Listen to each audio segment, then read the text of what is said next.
L'ancien collège des Trinitaires fut fondé en 1707 par Érard Marchal, chanoine de Bourmont, pour l'instruction des garçons. Les bâtiments furent édifiés dans les années qui suivirent. L'établissement, qui ne comptait plus en 1790 que 2 religieux et un clerc, fut fermé par la Révolution. Il devint collège laïque en 1791. Accueillit des prisonniers de guerre en l'an 2.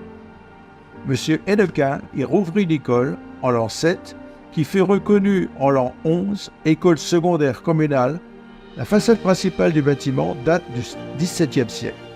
Linteau délardé pour les fenêtres, hors de Toscan pour le portail de l'ancienne chapelle.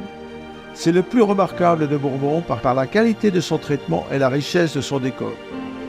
Au-dessus de la corniche, une statue de la Vierge à l'Enfant prend place dans une niche.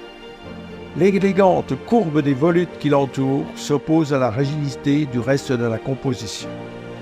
La porte piétonne, située à droite, a été dotée, sans doute dès le 8e siècle, de pilastres et un atablement surmonté au siècle suivant par un décor similaire à celui de la grande porte.